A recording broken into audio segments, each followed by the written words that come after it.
আসসালামু আলাইকুম। আমার নাম মুর্শিদ ইবনে মাসুদ লোহিত। আজ আমি নীলফামারী জেলা সম্পর্কে ভিডিও বানাতে যাচ্ছি। আমি নীলফামারী জেলারই একজন বাসিন্দা। এই ভিডিওতে আমি চেষ্টা করব নীলফামারী জেলার ইতিহাস ও নামকরণ সম্পর্কে আপনাদের জানাতে। আমি আমার পরিচিত অনেক মানুষের কাছ থেকে নীলফামারী ইতিহাস ও নামকরণ সম্পর্কে জানতে চেয়েছি এবং তাদের কাছ থেকে আমি শুনেছি যে এখানে অনেক বছর আগে নীল চাষ করা হতো এবং সেখান থেকেই নীলফামারীর নামটি এসেছে। আর যদি আপনি নীলফামারীর স্থানীয় লোকদের নীলফামারীর নামকরণ সম্পর্কে জানতে চান, তাহলে তারা একই কথা বলবে যে অনেক বছর আগে এখানে নীল চাষ করা হতো এবং সেখান থেকেই নীলফামারীর নামটি এসেছে। আর ইতিহাসের ব্যাপারে আমি কাউকে সরাসরি জিজ্ঞেস করিনি। স্থানীয়দের মুখে নীলফামারীর ইতিহাস ও নামকরণ সম্পর্কে অনেক কথা শোনা যায়, কিন্তু আমি আপনাদের সঠিক ও সম্পূর্ণ ইতিহাস বলবো। তো আপনারা প্রথমে দেখুন যে নীলফামারী কোথায়, কারণ নীলফামারী এতটাও জনপ্রিয় না যে সবাই জানেন নীলফামারী কোথায়। তো এটা হচ্ছে পাকিস্তান, এটা হচ্ছে ভারত, আর এটা হচ্ছে বাংলাদেশ। আমরা যদি বাংলাদেশে যাই, এটা হচ্ছে বাংলাদেশের রাজধানী ঢাকা। ঢাকা থেকে উত্তর দিকে এই অঞ্চলটুকু হচ্ছে রংপুর বিভাগ, এই অঞ্চলটুকু।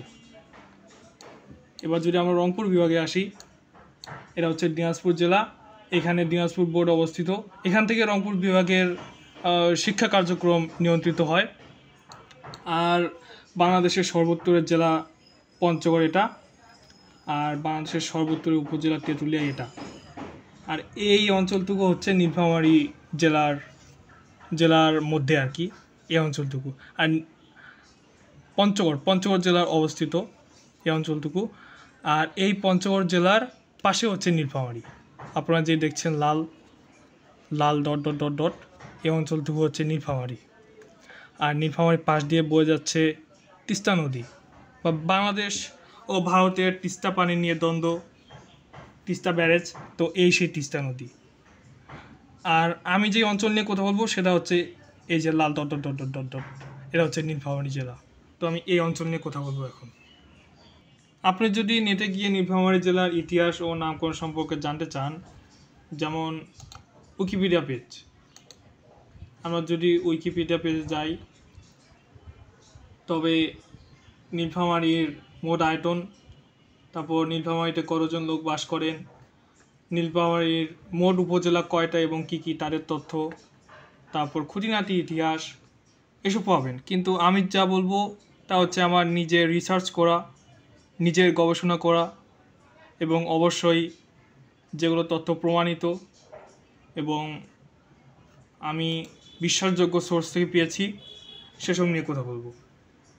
মূল ভিডিও শুরুর আগে আপনাকে একটু বলি, আপনি যদি নীলফামারী জেলার ইতিহাস ও নামকরণ সম্পর্কে জানতে চান, তবে বিভিন্ন শব্দ পাবেন, যেমন নীলকর, নীলকুঠি, নীল চাষ।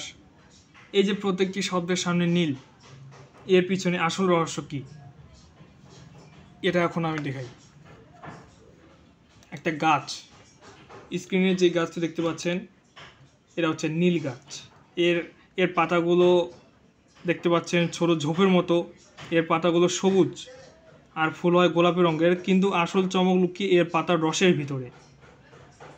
কারণ এই পাতাগুলো যখন পানিতে ভেজানো হয় তখন এক ধরনের রাসায়নিক বিক্রিয়া হতো। সেই রাসায়নিক বিক্রিয়ার মাধ্যমে বের হতো গাঢ় নীল রং, যেটা দিয়ে রং করা হতো কাপড়। প্রাকৃতিক এই রঙকে বলা হয় ইন্ডিগো ডাই বা নীল। এই যে এই সেই রং, এই রংটাকে বলা হয় ইন্ডিগো ডাই বা নীল। আর নীল গাছের ইংরেজি নাম হচ্ছে ট্রু ইন্ডিগো বা ইন্ডিগো ট্রি। আর এর বৈজ্ঞানিক নাম হচ্ছে ইন্ডিগোফেরা টিংটোরিয়া। আর এখন আমি বলি যে নীলকুঠি কী। নীলকুঠি ছিল ইংরেজ যারা হচ্ছেন ব্রিটিশ। নীলকুঠি হচ্ছে এক কথায় ব্রিটিশ নীল চাষিদের তৈরি একটি অফিস বা গুদাম ঘর, যেখানে নীল চাষ করা হতো এবং প্রক্রিয়া পরিচালিত হতো।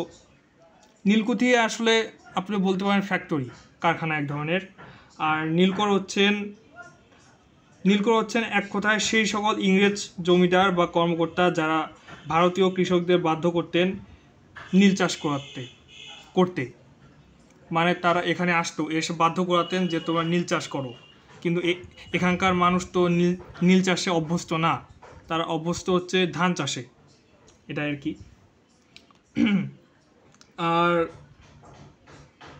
বাংলাদেশের কিছু জনপ্রিয় নীলকুঠি রয়েছে, যেমন লুই বোনোর কুঠি আর ডানলপ কোম্পানির কুঠি যেটা কুষ্টিয়ায়, আর লুই বোনোর কুঠি হচ্ছে আপনার আমাদের মানে নীলফামারীবাসীর সৈয়দপুরে। এবার আসা যাক প্রাচীন যুগ, খ্রিস্টপূর্ব নবম শতক থেকে দ্বাদশ শতক, খ্রিস্টপূর্ব নবম শতক, ধোবাডাঙ্গার ডোমার, লোহার চুল্লি ও পোড়ামাটির নিদর্শন, লৌহ যুগের জনবসতি প্রমাণ। খ্রিস্টপূর্ব 3য় শতাব্দী থেকে নীলফামারীর ইতিহাস জানা যায়, এবং নীলফামারীতে পাওয়া সবচেয়ে প্রাচীন নিদর্শন হচ্ছে নীলফামারী জাদুঘরে সংরক্ষিত প্রায় 6000 বছরের পুরনো মার্বেল পাথরের টুকরো, বিশ্বাস হয়, যা খ্রিস্টপূর্ব 4000 সাল থেকে এখানে মানব বসতির ইঙ্গিত দেয়। এছাড়াও জলঢাকা উপজেলার বিরাট রাজার দিঘি খননকালে এক ধরনের বিন্নি দিঘি নামক অপভ্রংশ পাওয়া যায়, যেটি খ্রিস্টপূর্ব 9ম শতকে খননকৃত বলে জানা গেছে, যা এই অঞ্চলকে আরও প্রাচীন জনবসতির সাক্ষ্য বহন করে। মানে এই হচ্ছে আপনার নীলফামারীর কথা বলছি, সেজন্যই লিখেছি খ্রিস্টপূর্ব 9ম শতক ধোবাডাঙ্গার ডোমার, এজন্যই লেখা। যদি আরও কিছু বলতে চাই তবে বলা যায় যে প্রাচীন বিশ্বের শুরুর দিকে পৃথিবীতে তখন সিন্ধু সভ্যতার শেষ অধ্যায়, মিশরের পিরামিডের গাঁথুনি শুরুর দিকে। যদি আপনি বিশ্লেষণ করেন তবে এটা নয়, কারণ সিন্ধু সভ্যতার শেষ আর মিশরের পিরামিডের গাঁথুনিতে অনেক আপনারা সময়ের পার্থক্য পাবেন, কিন্তু মনে করেন সাপোজ আর এই সময় বাংলাদেশের উত্তরাঞ্চলের ডোমারের ধোবাডাঙ্গায় একজন মানুষ লোহার তৈরি করা দিয়ে কাটছেন, পোড়ামাটির মূর্তি করছেন। হ্যাঁ ভাই, হ্যাঁ, এটাই হচ্ছে আমাদের লৌহ যুগের নীলফামারী। বিশ্বাস হয়, আমি ছোট থেকে ভাবতাম যে 10ম থেকে দ্বাদশ শতকের আগে নীলফামারী একটা বড় জঙ্গল ছিল। পরে যখন মধ্যপ্রাচ্য এবং ইরান থেকে যোদ্ধারা বাংলা জয় করেন এবং সুলতানি আমল শুরুর দিকে, তখন নীলফামারীতে বসতি শুরু হয়। আমি মনে করতাম যে নীলফামারীতে বনগুলো কেটে কেটে বসতি স্থাপন করেছিল। এটা হচ্ছে আমার ছোটোবেলার এক অন্য ধরনের তত্ত্ব আর কি, যেটা এসব তথ্য সংগ্রহ করার পর সেই তত্ত্ব আমার মিথ্যা প্রমাণিত হয়। যাই হোক, প্রত্নতাত্ত্বিকরা এখানে খুঁজে পেয়েছেন লোহার গলানো চুল্লি, টেরাকোটার পাত্র, যেগুলো প্রমাণ করে যে এই অঞ্চল ছিল প্রযুক্তি ও শিল্পে অগ্রসর। আর এরপর 9ম থেকে দ্বাদশ শতক পাল ও সেন শাসন, ধর্মপাল গড়, যেটা ডোমার ডিমলা সীমান্তে অবস্থিত, প্রাচীন দুর্গ ও রাস্তা, হরিশ্চন্দ্রপাত। তো পাল রাজারা যখন বাংলা শাসন করছেন তখন নীলফামারীতে হয়ে ওঠে একটি রণকৌশলগত দুর্গ আর কি। আর ধর্মপাল গড় হয়তো বা এই নামটি শুনেছেন, ডোমার ডিমলা সীমান্তে অবস্থিত এই দুর্গটি পাল সাম্রাজ্যের সামরিক শক্তির প্রতীক। আর হরিশ্চন্দ্রপথ হচ্ছে একটি রাস্তা যা সে সময় ছিল বাণিজ্য ও সংস্কৃতির সেতু, এই আর কি। তো তারপর মধ্যযুগ, নীলফামারীর যদি মধ্যযুগের কথা বলা যায় তবে আমরা এখানে দেখতে পাই যে 1515 সালে কোচ রাজ্য প্রতিষ্ঠা হয়। তারপর বিশ্ব সিং কামতা রাজ্য গঠন করেন। 1540 থেকে 1587 সাল নরনারায়ণ ও চিলারায় সৈয়দপুর, জলঢাকা, কিশোরগঞ্জ পর্যন্ত শাসন বিস্তার করেন। আর 1616 সাল মুঘল শাসন প্রতিষ্ঠা, পরগনা ব্যবস্থা চালু, কোচ রাজারা পেছনে পড়েন। তো এ নিয়ে আমি এখন বলি। ষোড়শ শতাব্দীতে বাংলার রাজনৈতিক খেলায় নতুন খেলোয়াড় আসেন, সেটা হচ্ছে কোচ রাজবংশ। ওকে, আর রাজা বিশ্ব সিং ও তার পুত্র নরনারায়ণ এর হাত ধরে নীলফামারী হয়ে ওঠে একটি শক্তিশালী রাজ্যের অংশ। কিন্তু 1616 সালে ঘটে যায় এক যুগান্তকারী ঘটনা। কি সেই ঘটনা? মুঘল সম্রাট জাহাঙ্গীরের সেনারা এই অঞ্চল দখল করেন।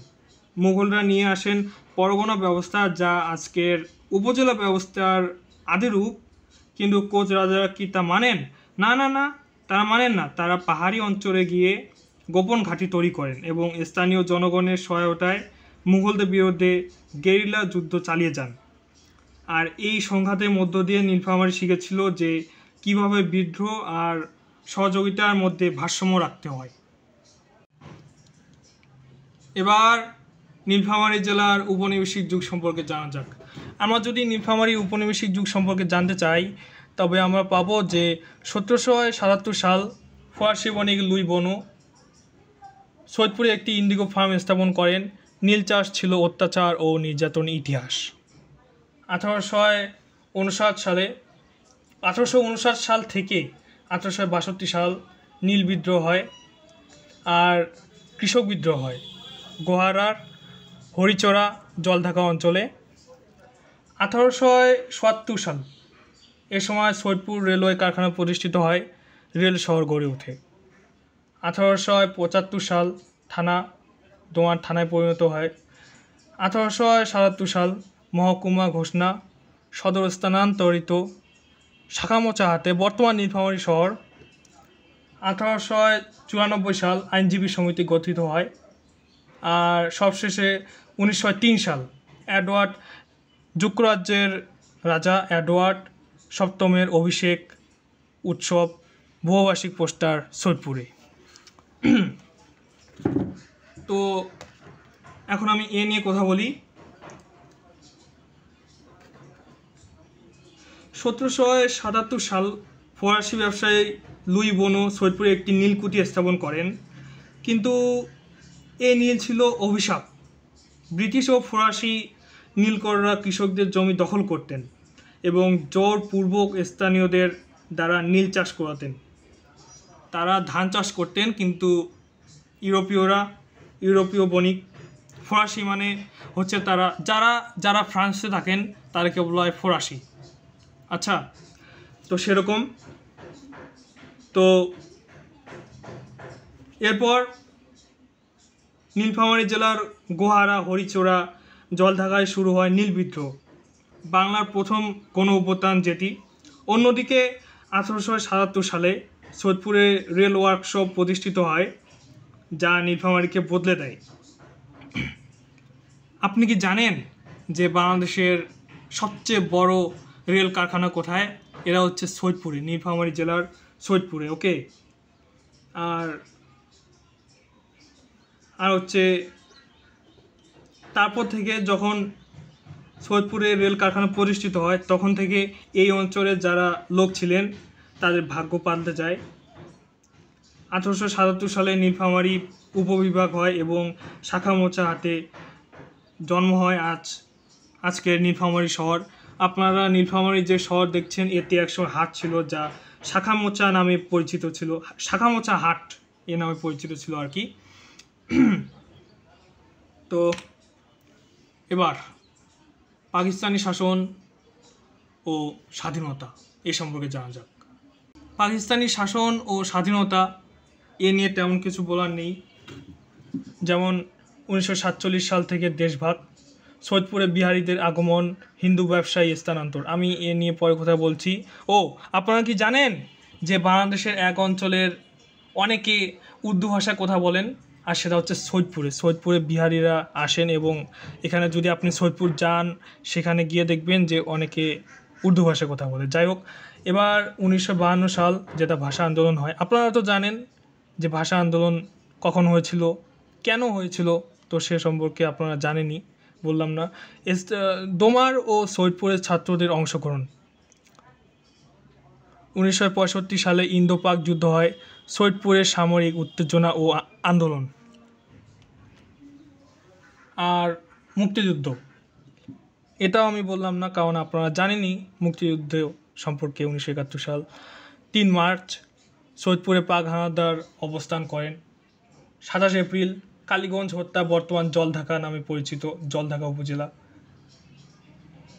13 জুন গোলাহাট ট্রেন গণহত্যা, সৈয়দপুর।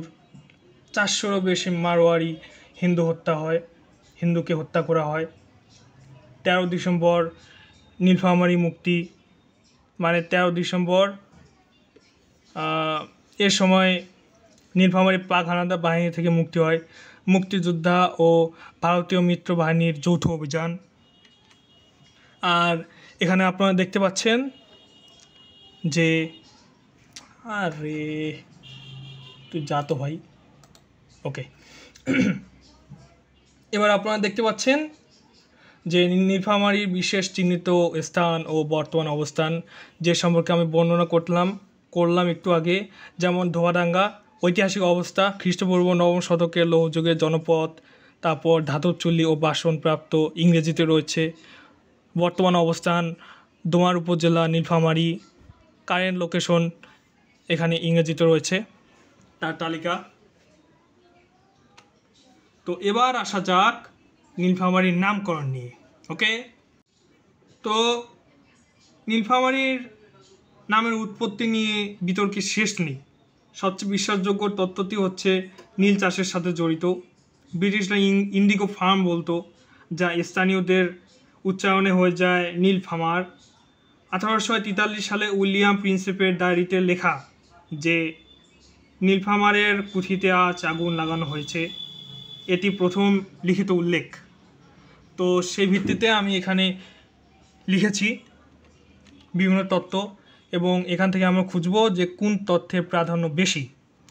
যদিও শুরুতে বলতেই যে ইন্ডিগো ফার্ম তত্ত্ব এবং ব্রিটিশ নীল চাষ তত্ত্ব, এই দুটি হচ্ছে এক, এবং এই তত্ত্বের কারণেই নীলফামারী নামটি এসেছে।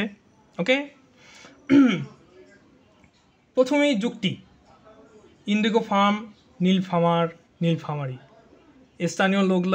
স্থানীয় লোকেরা তো বলতে পারতো না যে নীল ফার্ম কেন, কারণ তারা তো, আপনাকে যদি অন্য কোনো ভাষার কথা বলা হয়, যেমন ফ্রান্সের ভাষা, আপনারা বুঝবেন না। আপনাকে যদি বলা হয় মনে করেন যে, কি উদাহরণ দেব, চীনের ভাষা, তবে কিন্তু আপনি বুঝবেন না। তো সেরকম সে সময় কিন্তু মানুষ ইংলিশ বুঝতো না, আর ফ্রান্সের ভাষা বুঝতো না, কারণ সে সময় এসব ছিল অজানা ভাষা।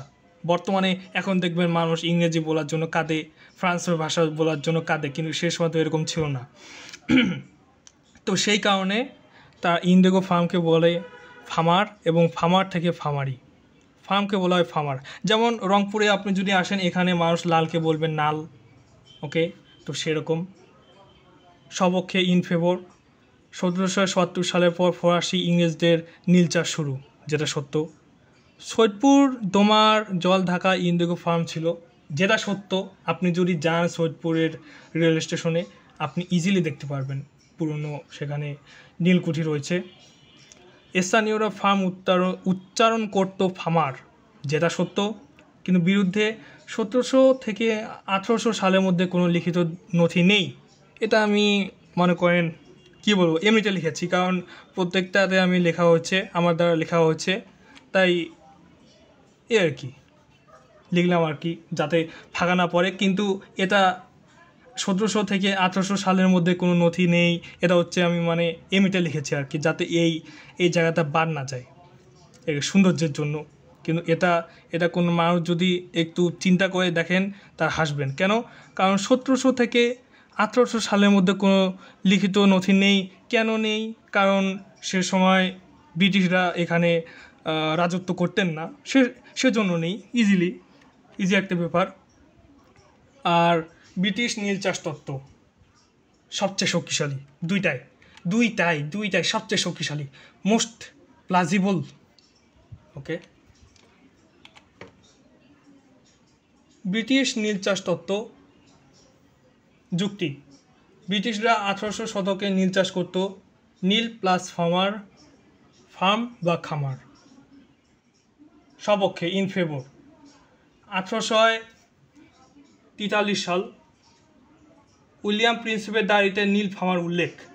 ওকে, 1857 সাল প্রথম সরকারি নথিতে নীলফামারি ওয়াই ছিল আগে, এখন দেখবেন আই বানান।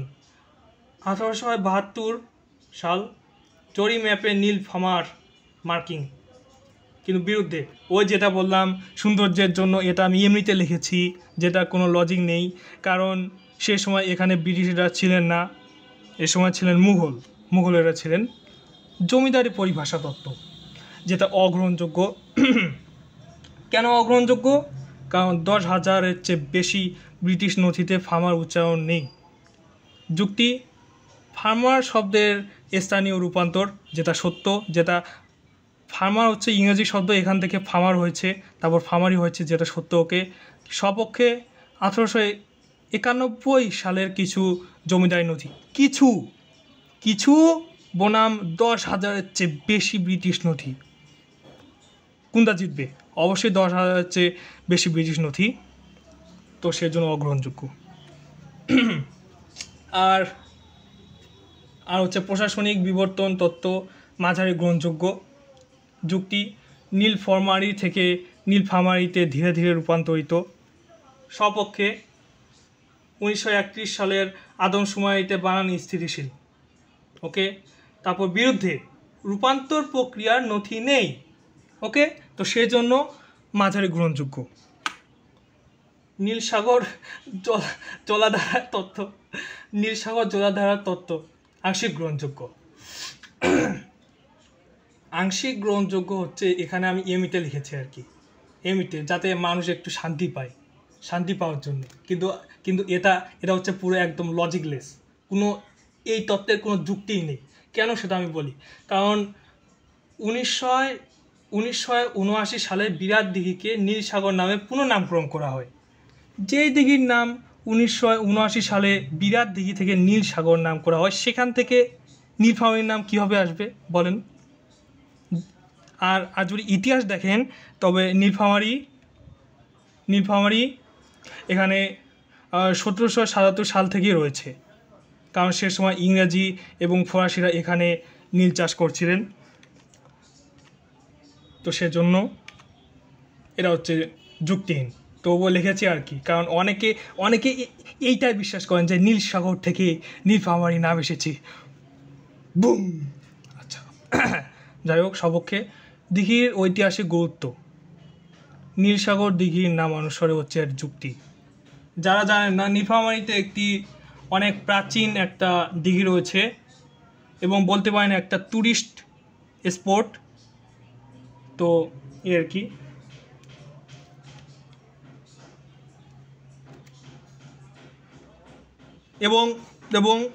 এবং নীলসাগর হচ্ছে নীলফামারী জেলার জনপ্রিয় আর কি, আর কি। শেষ, আর কোনো বলবো না নীলফামারী জেলা নিয়ে, নীলসাগর নিয়ে।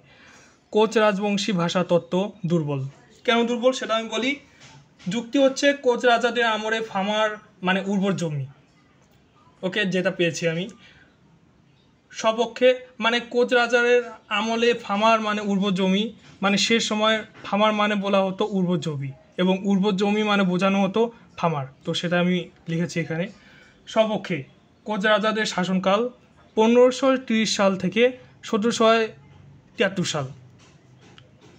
বিরুদ্ধে কোচ ভাষার অভিধানে ফার্মার শব্দ নেই। 2020 সালে ভাষাবিদ ডক্টর অরুণ বর্মার গবেষণায় খন্টুন মানে পাওয়া যায়নি।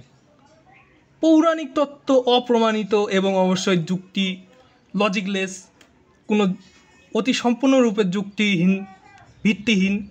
এখন আপনারা জানবেন গল্প, নীলফামারীর কিছু মানুষের মুখে গল্প, যে গল্পের কোনো মানে লজিক নেই, এর কি যুক্তি। আমরা এখন লজিক খুঁজবো, যে জায়গায় কোনো লজিক নেই সেই জায়গায় আমরা এখন লজিক খুঁজবো। তো নীল নামক রাক্ষসের রাজ্য, নীলফামারীতে একসময় নীল নামের একটা রাজ্য ছিল, নীল নামের। সপক্ষে স্থানীয় কিংবদন্তি মানে হচ্ছে লোকাল লেজেন্ডস, গল্প আর কি। বিরুদ্ধে কোনো প্রত্নতাত্ত্বিক প্রমাণ নেই। মাটির রং তত্ত্ব দুর্বল। যুক্তি: মাটি নীলাভ, নীলফামারী, মানে নীলফামারীর মাটির রং হচ্ছে নীল, যেটা কিছু কিছু অঞ্চলে পাওয়া যায়। সপক্ষে কিছু এলাকায় মাটির নীলচে, ওকে, কিন্তু বিরুদ্ধে ভূতাত্ত্বিক ভিত্তি নেই। নদী ও ফাঁড়ি তত্ত্ব অপ্রমাণিত। যুক্তি: নীল নদীর পাশে ফাঁড়ি, নীলফাঁড়ি, নীলফামারী, মানে নীল নদীর পাশে ফাঁড়ি ছিল, সেখান থেকে নীলফাঁড়ি নাম হয়েছে, এবং নীলফাঁড়ি নাম থেকে নীলফামারী নাম হয়েছে, ওকে, কিন্তু সপক্ষে হচ্ছে লোককথা, আর বিরুদ্ধে হচ্ছে কোনো নদী বা ফাঁড়ির প্রমাণ নেই, তো সেজন্য এই যুক্তিটা আমরা নিলাম না। নীল নামের ব্যক্তির তত্ত্ব, যা হচ্ছে কল্পিত। যুক্তি: নীল নামের এক প্রভাবশালী ব্যক্তি ছিলেন, যেটি হচ্ছে সপক্ষে লোককথা, বিরুদ্ধে কোনো ঐতিহাসিক প্রমাণ নেই, মানে এটা হচ্ছে মিথ্যা কথা, মানে লোককথা আর কি। নীলফামারী নামে নারী তত্ত্ব বিতর্কিত। ফামারী নামে এক রক্ষিতা বা নারী ছিলেন, গল্প হিসাবে প্রচলিত, সপক্ষে, এবং বিরুদ্ধে হচ্ছে সম্পূর্ণ কাল্পনিক। আর এখানে নীলফামারীর নামের উৎস বিশ্লেষণ এখানে লিখেছি।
আমি এখানে কাট করতে পারতাম, কিন্তু আমি কাট করলাম না। কেন?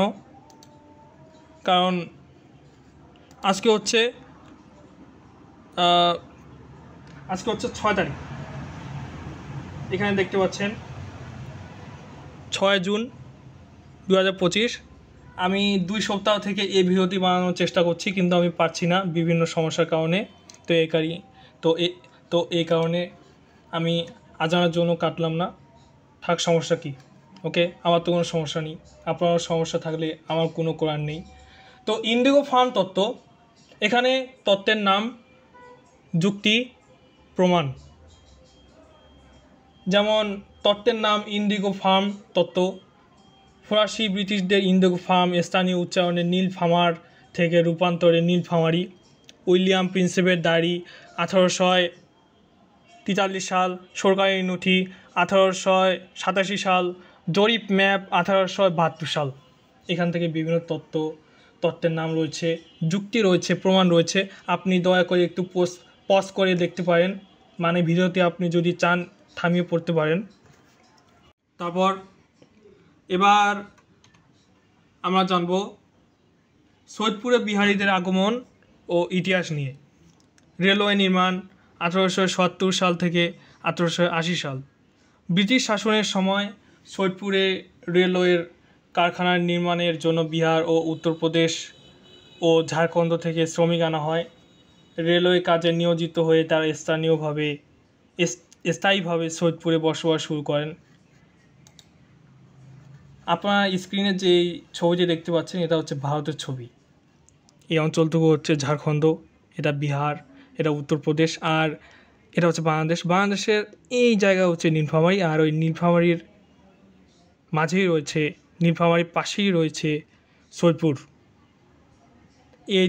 এই তিন প্রদেশ থেকে নিয়ে যাওয়া হতো কেন? কারণ স্বল্প মূল্যে বেশিক্ষণ তারা কাজ করতেন এই জন্য। আর সেখানে যেহেতু তারা কাজ করতেন, কাজে নিয়োজিত থাকতেন, তারপর আর তারা বাড়ি ফিরে যাননি, সেখানেই স্থানীয় মেয়েদের বিয়ে করে বসবাস করতেন, এই আর কি। রেল সম্প্রসারণ ও শিল্প উন্নয়ন 1900 সাল থেকে 1947 সাল সৈয়দপুরে রেলওয়ের সম্প্রসারণ ও অন্যান্য শিল্প কারখানা গড়ে ওঠায় বিহারি শ্রমিকদের সংখ্যা বৃদ্ধি পায়। স্থানীয় বিহারি শ্রমিকরা মেরামত, যন্ত্রাংশ তৈরি কাজে সাথে জড়িত থাকতেন। দেশভাগ 1947 সাল। দেশভাগের পর বিহারি মুসলমানদের একটি বড় অংশ পাকিস্তান চলে যায়, কিন্তু একাংশ পূর্ব পাকিস্তানে মানে বর্তমান বাংলাদেশে বসবাস করতে থাকেন। সৈয়দপুরে শরণার্থী শিবির স্থাপিত হয় এবং সেখানে নতুন করে বিহারি মুসলমানেরা বসবাস শুরু করেন। মুক্তিযুদ্ধ 1971 সাল। 1971 সালের মুক্তিযুদ্ধে পাকিস্তানপন্থী বিহারিরা পাকিস্তানের পক্ষ থেকে সমর্থন নিয়ে মুক্তিযুদ্ধের বিরুদ্ধে দাঁড়িয়েছিলেন, ফলে তাদের অবস্থান সংকটময় হয়ে উঠেছিল। তবে কিছু বিহারি মুক্তিযুদ্ধের পক্ষে ছিলেন এবং তাদের বিপক্ষে সহায়তা করেননি। তাই ভাবেন না যে তারা বাংলাদেশের বিপরীতে ছিলেন, না। তো এবার জানা যাক বর্তমান অবস্থা, সংখ্যা ও বসবাস। বর্তমানে সৈয়দপুরে প্রায় 5000 বিহারি পরিবার বসবাস করে। মোট জনসংখ্যা প্রায় 17,000। বিহারি পরিবারগুলো মূলত পুরনো শরণার্থী ক্যাম্পগুলোর কাছাকাছি বসবাস করে, যেমন নূরবাগ, বালুর মাঠ ইত্যাদি। পেশা ও কর্মস্থান: বিহারি পরিবারগুলো রেলওয়ে কারখানায়, ছোট ব্যবসা ও মজুরি কাজে নিয়োজিত। কিছু পরিবার এখন সেবা খাতে কর্মরত, যেমন রেস্টুরেন্ট ব্যবসা, হোটেল ম্যানেজমেন্ট, ওয়াশিং কারখানা ইত্যাদি। নাগরিকত্ব সমস্যার মুখোমুখি: স্বাধীনতার পর বিহারি পরিবারগুলো নাগরিকত্বের সমস্যায় পড়েছিল। পাকিস্তানি শরণার্থী হিসাবে তারা দীর্ঘ সময় বসবাস করেছিলেন, কিন্তু বর্তমানে নাগরিকত্বের সমস্যার সমাধান হচ্ছে এবং অনেক বিহারি নাগরিকত্ব লাভ করছে। সাংস্কৃতিক অবস্থা: বিহারি সম্প্রদায়ের সদস্যরা তাদের নিজস্ব উর্দু ভাষা ও সংস্কৃতি রক্ষা করেছেন, এজন্য তাদের ধন্যবাদ, এবং ইসলামিক উৎসব পালন করে। তবে নতুন প্রজন্ম বাংলা ভাষায় দক্ষ হয়ে উঠেছে এবং স্থানীয় সমাজের সাথে মিশে গেছে। আর এখানে একটা টেবিল রয়েছে সৈয়দপুরে বিহারিদের আগমন ও বর্তমান অবস্থা নিয়ে, বিষয়, তথ্য বাংলায় এবং এটা ইংরেজিতে। যেমন বিষয়ের নাম বিহারিদের আগমন ও বর্তমান অবস্থা, তারপর বিহারিদের আগমনকাল হচ্ছে 1877 সাল থেকে 1847 সালের মধ্যে। এবার জানা যাক যুদ্ধ শুরুর প্রেক্ষাপট। 1971 সালে নীলফামারী মুক্তিযুদ্ধের সময়কালীন সুনির্দিষ্ট ইতিহাস। যুদ্ধ শুরুর প্রেক্ষাপট মার্চ থেকে মে। 25 মার্চ 1971 সাল ঢাকায় অপারেশন সার্চলাইট শুরুর পর নীলফামারীতে আতঙ্ক ছড়িয়ে পড়ে। পূর্ব প্রস্তুতি: স্থানীয় আওয়ামী লীগ নেতারা ও ছাত্ররা সীমান্তমুখী হতে থাকেন। সৈয়দপুর হয়ে অনেকেই ভারতে যান ট্রেন যুগে। তারপর বিহারি ও পাকিস্তানি বাহিনীর দখল এপ্রিল থেকে জুন। সৈয়দপুর বিহারি অধ্যুষিত ছিল 75% জনগণ। তারা পাকিস্তান সেনাদের সহায়তায় স্থানীয় বাঙালি ও হিন্দু ও মাওয়ারিদের উপর নিপীড়ন শুরু করে। সৈয়দপুর রূপ নেয় পাকিস্তানিদের ঘাঁটিতে। সেনারা সৈয়দপুর রেলওয়ে কারখানা, বিমান ঘাঁটি ও টেলিকম অফিস ব্যবহার করেন। এরপরে যা বলতে যাচ্ছি এটি একটি সংবেদনশীল ব্যাপার, কারণ অনেকে না জেনে বুঝে অনেক কিছু কথা বলবেন তাদের নিয়ে। সেটা হচ্ছে গোলাহাট গণহত্যা। স্থান: সৈয়দপুরের উত্তরে গোলাহাট নামক স্থানে। নিহত। এই গণহত্যায় 400-এরও বেশি মারোয়ারি হিন্দু ব্যবসায়ী ও তাদের পরিবারবর্গ নিহত হন। ঘটনা সৈয়দপুর রেল স্টেশন থেকে একটি ট্রেনে উঠিয়ে নেওয়া হয় মাওয়ারি হিন্দুদের, গোলাহাটে নামিয়ে তাদের কুপিয়ে গুলি করে হত্যা করা হয়। পরিচিতি: এটি উত্তরবঙ্গের সবচেয়ে বড় পরিকল্পিত জাতিগত গণহত্যা। এবার অনেকের মাঝে প্রশ্ন জাগতে পারে যে মারোয়ারিরা কারা ছিলেন। তো এজন্য ভারতের মানচিত্র দেখতে হবে। এটা হচ্ছে বাংলাদেশ, আর বাংলাদেশের এখানে রয়েছে নীলফামারী এবং সৈয়দপুর। তো বাংলাদেশের উত্তরে রয়েছে, বাংলাদেশের পূর্বে রয়েছে মিয়ানমার, পশ্চিমে রয়েছে পাকিস্তান, উত্তরে রয়েছে চীন, দক্ষিণে রয়েছে বঙ্গোপসাগর, বে অফ বেঙ্গল। তো বাংলাদেশের পশ্চিম দিকে যেটা দেখতে পাচ্ছেন হলুদ রঙের, এটা হচ্ছে রাজস্থান। তো মারোয়ারিরা মূলত ভারতের রাজস্থানের ব্যবসায়ী জাতিগোষ্ঠী, যারা ব্রিটিশ আমলে সৈয়দপুর সহ উত্তরবঙ্গে এসে ব্যবসা গড়ে তোলেন। এক কথায় তারা হচ্ছে রাজস্থানের ব্যবসায়ী জাতিগোষ্ঠী।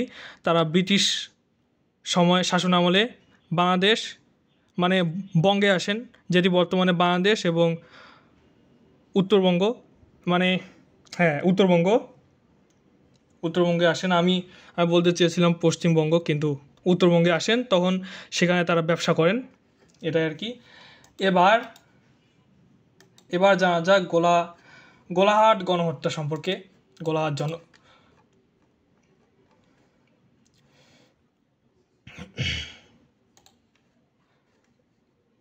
মানচিত্রটা খুলি একটু। আপনারা যেই মার্ক করা, পিন করা যেই স্থানটি দেখতে পাচ্ছেন লাল রঙের, এটা হচ্ছে গোলাহাট। এই স্থানটার নাম হচ্ছে গোলাহাট। তো হত্যাযজ্ঞের প্রত্যক্ষদর্শী তপন কুমার দাসের বর্ণনা মতে ঠিক সকাল 10টার দিকে স্টেশন থেকে ছেড়ে যায় ট্রেনটি। চলছিল ধীরে ধীরে।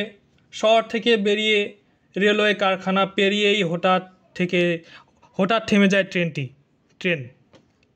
জায়গাটা স্টেশন থেকে 2 মাইল দূরে, নাম গোলাহাট। তো এবার আপনাদের জানতে হবে যে সৈয়দপুর রেল স্টেশন কোথায়। এই যে দেখতে পাচ্ছেন, এই জায়গাটা হচ্ছে সৈয়দপুর রেল স্টেশন। আর এই যে ট্রেন দেখা যাচ্ছে, এই যে ট্রেন, এটা ট্রেন নাকি? ইয়েস, এই যে ট্রেন এটা। তো সৈয়দপুর রেল স্টেশন থেকে এই জায়গাটা হচ্ছে গোলাহাট। সৈয়দপুর রেল স্টেশন থেকে গোলাহাট হচ্ছে 2 মাইল। সৈয়দপুর রেল স্টেশন থেকে গোলাহাট 2 মাইল। তো তারপর জায়গাতে স্টেশন থেকে 2 মাইল, নাম গোলাহাট। ট্রেন থামার কারণ অনুসন্ধানের চেষ্টা করেন তাপন, মানে তিনি দেখতে চান যে কী কারণে ট্রেনটি থামলো। বাইরে সারি সারি পাকিস্তানি হানাদার সেনা, সঙ্গে তাদের দোসর বিহারিরা। সেনা সদস্যদের হাতে রাইফেল আর বিহারিদের হাতে ধারালো রামদা। আরেক প্রত্যক্ষদর্শী গোবিন্দচন্দ্র দাসের মতে থেমে থাকা ট্রেনের কম্পার্টমেন্টে ঢুকেই পাকিস্তানি সেনারা চিৎকার করে উর্দুতে বলতে থাকেন, একজন একজন করে নেমে আসো, তোমাদের মারতে এসেছি আমরা। তবে পাকিস্তানের দামি গুলি খরচ করা হবে না, সকলকে কপে বলি দেওয়া হবে। সঙ্গে সঙ্গে শুরু হয়ে যায় বেপরোয়া হত্যাযজ্ঞ। ধারালো রামদা দিয়ে কেটে ফেলা হয় গলা। ওই হত্যাযজ্ঞে শিশু, বৃদ্ধ, নারীরাও রেহাই পাননি। বিভিন্ন সূত্রে বলা যায় ওই ট্রেন হত্যাযজ্ঞে 448 জনকে একে রামদা দিয়ে কুপিয়ে হত্যা করা হয়। গোলাহাট গণহত্যায় নিহতদের সংখ্যা নিয়ে কিছু বিভ্রান্তি রয়েছে। বাংলাদেশ সংবাদ সংস্থা ও প্রথম আলোর অনুসারে এই গণহত্যায় 437 জন হিন্দু নিহত হন। তবে শর্মিলা বসু 338 জনের কথা উল্লেখ করেছেন। তিনি সাইদপুরের মারোয়ারি ব্যবসায়ী দ্বারকা প্রসাদ সিংহানিয়ার একটি বর্ণনা থেকে তা উদ্ধৃত করেন। যারা ট্রেনে উঠেছিল তাদের মধ্যে মাত্র 10 জন পালিয়ে যেতে সক্ষম হয়েছিল। তারা দৌড়ে দিনাজপুরের দিকে পালিয়ে যায় এবং ভারতে আশ্রয় নেয়। আমি যদি উইকিপিডিয়া না দেখাতাম তবে এটা বলার কারণে অনেকে আমাকে গাল দিতেন, অনেকে খারাপ ভাবতেন। একই কথা যখন আমি উইকিপিডিয়া গিয়ে দেখালাম তখন আপনারা বিশ্বাস করবেন, এটাই আর কি। আর বলতে সমস্যা হচ্ছে কারণ 1 ঘন্টা থেকে এই ভিডিওতে বানাচ্ছি আমি। 1 ঘন্টা প্রায় 2 ঘন্টা হচ্ছে। অনেকবার কাট করেছি, ঘেমে শেষ। তারপর মুক্তিযোদ্ধাদের সংগ্রাম জুলাই থেকে ডিসেম্বর। ডোমার, ডিমলা, জলঢাকা, কিশোরগঞ্জ এই এলাকাগুলোতে গেরিলা হামলা চলত। বাংলাদেশের 6 নং সেক্টর নীলফামারীর অধিকাংশ অংশ এই সেক্টরের অন্তর্গত ছিল। কমান্ডার ছিলেন major Shafayet Jamil. Border route Dimla ও ডোমারের সীমান্ত দিয়ে যোদ্ধারা ভারতে যেতেন, ট্রেনিং নিত। হানাদার বাহিনীর পতন ও স্বাধীনতা ডিসেম্বর 1941 সাল। 10 থেকে 14 ডিসেম্বর পাকিস্তানি বাহিনী সৈয়দপুর ও নীলফামারী থেকে পিছু হতে শুরু করে। 16 ডিসেম্বর স্বাধীন বাংলাদেশের পতাকা উড়ানো হয় নীলফামারী শহর, ডোমার ও জলঢাকায়। যুদ্ধ পরবর্তী ক্ষতি ও স্মৃতিচিহ্ন। গোলাহাট এখন স্মৃতিসৌধে রূপান্তরিত হয়েছে। শহরের বিভিন্ন স্থানে পাকিস্তানি বাংকার ও আগুনে পোড়া বাড়ির চিহ্ন পাওয়া গিয়েছিল 1972 সালেও। উপেক্ষিত শহীদ পরিবার, বহু শহীদ পরিবার কোনো স্বীকৃতি পাননি দীর্ঘদিন। এবার নীলফামারীর জেলা ও সার্বিক পরিচিতি ও উন্নয়ন চিত্র। বর্তমানের কথা এখন বলি। মানে এখন আমি বর্তমান নীলফামারীর কথা বলবো। জেলা পরিচিতি ও প্রশাসনিক কাঠামো। অবস্থান রংপুর বিভাগের অন্তর্গত, বাংলাদেশের উত্তরাঞ্চলে, যেটা আমি আপনাদের প্রথমেই দেখিয়েছি। উপজেলার সংখ্যা 6টি। সদর মানে নীলফামারী সদর, সৈয়দপুর, ডোমার, নীলফামারী, জলঢাকা ও কিশোরগঞ্জ। আয়তন 1661.6 বর্গ কিলোমিটার। জনসংখ্যা প্রায় 21 লক্ষ 2024-এর হিসাব অনুযায়ী। জনঘনত্ব প্রতি বর্গ কিলোমিটারে 1240 জন বাস করেন। শিক্ষা প্রাথমিক বিদ্যালয় রয়েছে 940টি, মাধ্যমিক বিদ্যালয় রয়েছে 295টি, কলেজ রয়েছে 95টি। সাক্ষরতার হার 49.69% 2024-এর মতে। বিশেষ প্রকল্প কারিগরি ও মাদ্রাসা শিক্ষা উন্নয়নে নতুন ভবন নির্মাণের প্রকল্প চলমান। স্বাস্থ্য প্রধান স্বাস্থ্যসেবা কেন্দ্র, জেলা সদর হাসপাতাল ও উপজেলা স্বাস্থ্য কমপ্লেক্স সমূহ। স্বাস্থ্য প্রকৌশল অধিদপ্তর নিরাপদ পানি ও স্যানিটেশন সেবা প্রদান করছে। সামাজিক উদ্যোগ প্রান্তিক উন্নয়ন সোসাইটির BENCH বেঞ্চ প্রকল্পের মাধ্যমে স্বাস্থ্য, পুষ্টি ও শিক্ষা সহায়তা।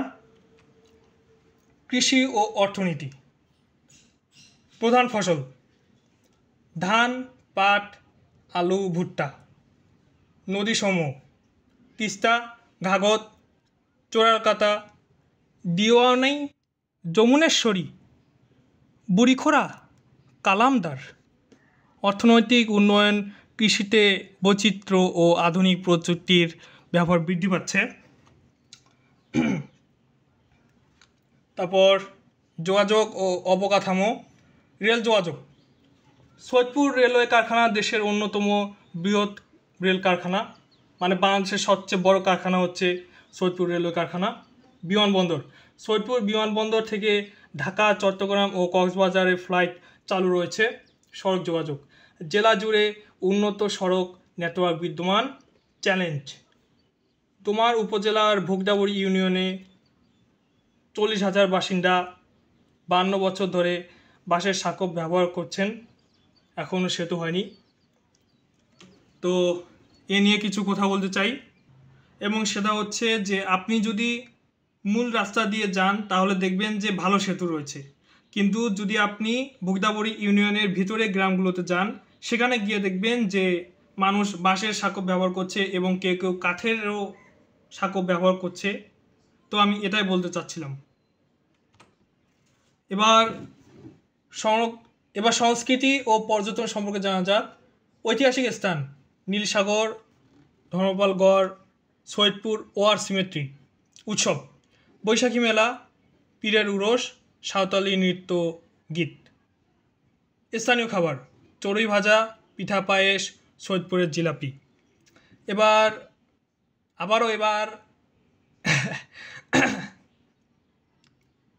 একদম শান্তভাবে, কারণ আমি গেমের শেষ একদম 2 ঘন্টা থেকে ভিডিওটা বানাচ্ছি, 2 থেকে 3 ঘন্টা। চড়ুই ভাজা সম্পর্কে অনেকে প্রশ্ন থাকতে পারে, তো এই চড়ুই ভাজার কথা বলা যাক। চড়ুই একটি সংরক্ষিত পাখি। কেন? কারণ এটি আমাদের পরিবেশগতভাবে সাহায্য করে এবং এর শিকার হচ্ছে আইনত দণ্ডনীয়। অনেক সময় চড়ুই নয়, কোয়েল বা ছোট পাখি ভেজে বিক্রি করা হয়, তবে সাধারণ মানুষ একে চড়ুই ভাজা বলেই ডাকে। তো সেজন্য আমি এখানে লিখেছি চড়ুই ভাজা। মানে পাখি ভাজা হয়, কিন্তু পাখি সেটা চড়ুই ভাজাই নয়, সেটা কোয়েল বা ছোট পাখিও হতে পারে। ওকে, আমি এটা বলতে চাচ্ছিলাম। এবার সবশেষ, চ্যালেঞ্জ ও বাস্তবতা। চ্যালেঞ্জ ও সম্ভাবনা, বাস্তবতা না, সরি, চ্যালেঞ্জ ও সম্ভাবনা। চ্যালেঞ্জ এখানে, আর চ্যালেঞ্জ আর সম্ভাবনা। চ্যালেঞ্জ কি? বেকারত্ব। সম্ভাবনা কি? আন্তর্জাতিক বিমানবন্দর উন্নয়ন ও ইপিজেড স্থাপন, এখানে অনেকে চাকরি পাবেন, এটা হচ্ছে সম্ভাবনা। নদী ভাঙ্গন। সম্ভাবনা কি? উন্নয়ন প্রকল্প বাস্তবায়নের সুযোগ, এটাই। অবকাঠামোগত সমস্যা। সম্ভাবনা কি? সড়ক ও সেতু নির্মাণের মাধ্যমে সমাধান। তো সবশেষে, আমি ভিডিওটি শেষ পর্যন্ত এসেছি। এটা আমার জীবনে ইউটিউবে আপলোড করার জন্য ক্যামেরা দিয়ে রেকর্ড করা প্রথম ভিডিও। প্রায় 2 সপ্তাহ থেকে এই ভিডিওতে আমি বানানোর চেষ্টা করছি, কিন্তু বিভিন্ন কারণে বানাতে পারছি না। আমি 2 সপ্তাহ থেকে শুধুমাত্র এই প্রথম পৃষ্ঠাটাই শেষ করতে পারতাম না। শেষ করলেও মাঝে মধ্যে মধ্যযুগে যেতাম, এই অংশটুকু করতে গিয়ে কোনো না কোনো কারণে আমার ভুল হতো, তখন সম্পূর্ণ ভিডিও বন্ধ করে দিতাম। অনেক লম্বা পার্ট করতাম, পার্টে ভিডিও বানাতাম যাতে ভিডিওটা বাস্তব মনে হয়, এটাই আর কি। এবং শব্দ বলতে গিয়ে আমি ভুল শব্দ বলতাম, তখন সম্পূর্ণ 5-6 মিনিটের ভিডিও বাধ্য হয়ে কাটতে হতো, কারণ আমি ওইসব কাটফাট দিয়ে ভিডিও বানাতে চাই না। এমন ভিডিও বানাতে চাই যাতে মানুষ দেখে বাস্তব মনে করে, এই আর কি। আর এখন বাজে 2টা হবে, এখন 1:59। আজকে হচ্ছে শুক্রবার।